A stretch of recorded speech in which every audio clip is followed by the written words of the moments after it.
নিম্নচাপ কেটে যাওয়ার পরেই যে আকাশটা দেখা যাচ্ছে সেখানে কিন্তু সেই নীল আকাশে পেঁজা তুলোর মতো মেঘ বেরিয়ে পড়েছে। শরৎ আসছে, মা আসছেন, পুজো আসছে। কালকেই আকাশটা দেখে হঠাৎ করে মনে পড়ে গেল ছোটোবেলায়, মানে এখনও সেটা আছে আমাদের বাড়িতে, এখনও সেই অপেক্ষা বিদ্যমান।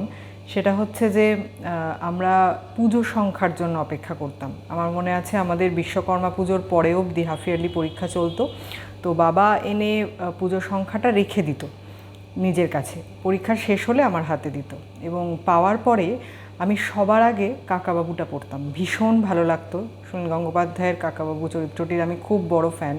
তো আনন্দমেলার কাকাবাবুটা আগে পড়ে ফেলতাম এবং আমার লেখা যারা পড়েন আমার প্রোফাইলে তারা নিশ্চয়ই জানেন যে আমার দিদার বাড়ি মানে পারিজাতে ম্যান্ডিভিল গার্ডেন্সের যে ফ্ল্যাটে সুনীল গঙ্গোপাধ্যায়ের বাড়ি, সেখানেই আমার দিদার বাড়ি এবং প্রতি বছর নবমীর দিন আমরা দিদার বাড়ি যেতাম এবং সেখানে গিয়ে ওর সঙ্গে দেখা করাতেন আমার মা এবং আমি গিয়ে ওনাকে একটাই কথা বলতাম, ওকে, যে কাকাবাবুটা না ভীষণ ভালো হয়েছে। মানে আমার যেন ওইটা বলার জন্যই প্রত্যেক বছর আনন্দমেলার জন্য অপেক্ষা থাকতো এবং ওটা বলার মধ্যে একটা অনাবিল আনন্দ যে আমি পড়েছি, আমার ভালো লেগেছে এবং বিখ্যাত সাহিত্যিককে আমি গিয়ে সেটা বলতে পারছি, সেটার একটা অদ্ভুত অপেক্ষা থাকতো।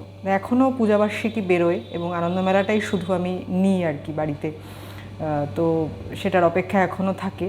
কিন্তু সামহাও এখন আমি দেখি যে এখনকার কিশোর কিশোরীদের মধ্যে বা স্কুল পড়ুয়াদের মধ্যে পূজাবার্ষিকী পড়ার সেইভাবে বোধহয় উন্মাদনাটা নেই। সেটা বাড়ির কারণেই নেই হয়তো। আমি যতটা পারি রাখার চেষ্টা করেছি বাড়িতে। তো কালকে হঠাৎ নীল আকাশটা দেখেই পূজাবার্ষিকীর অপেক্ষাটা মনে পড়ে গেল এবং এটাও মনে হলো যে ওই যে নবমীর দিন যাব এবং গিয়ে সুনীল গঙ্গোপাধ্যায়ের সঙ্গে দেখা করব, এইটা একটা প্রচণ্ডভাবে মনে আছে জিনিসটা আর কি। এখনও অনেকের লেখা আমি পূজাবার্ষিকীতে পড়ি, আনন্দমেলা বলে নয়, যেমন সুপ্রিয় চৌধুরী, ইন্দ্রনীল সান্যাল, নন্দিতা বাগচি, সমজা দাস, এদের প্রত্যেকের লেখাই আমি আনন্দবাজার মানে পূজাবার্ষিকীর মধ্যে পড়ি। এরা অনেকগুলি জায়গাতেই লেখেন, কিন্তু এখন যেটা হয়ে গেছে আরও আনন্দ অ্যাপে বেশ কিছুদিন পরেই পূজাবার্ষিকীগুলি এসে যায়, তাই হার্ড কপি বই অনেকেই কেনেন না, পরে সেটা পড়েন। আমিও তাদের মধ্যে একজন। পছন্দের কয়েকটা কিনি কিন্তু বেশিরভাগগুলোই যেহেতু পরে অ্যাভেলেবেল হয়ে যায় ওখানে পড়ে নিই এবং বই হয়েও এখন বেরোয়।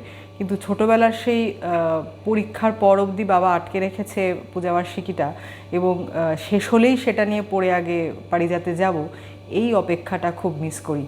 যাই হোক, পুজো আসছে এবং আবার আমরা আনন্দে মেতে উঠব। এখন তো পুজো পঞ্চমী ষষ্ঠী থেকে শুরু হয় না, এখন মহালয়া থেকে শুরু হয়ে যায়। দেবীপক্ষ সূচনা থেকেই আমাদের ঠাকুর দেখা শুরু হয়ে যায়, তাই সেই দেবীপক্ষ শুরুর বা মহালয়ার আর মাত্র 49 দিন বাকি, আমাদের দিন গোনা শুরু হয়ে গেছে। হাফ ইয়ারলি পরীক্ষা শেষ হলেই আমরা শারদীয়া এবং পুজো দেখার আনন্দে মেতে উঠব। সবাই ভালো থাকবেন। ছোটোবেলার স্মৃতি একটু শেয়ার করলাম, আবার পরের পর্বে ফিরে আসবো নতুন কোনো বিষয় নিয়ে। নমস্কার।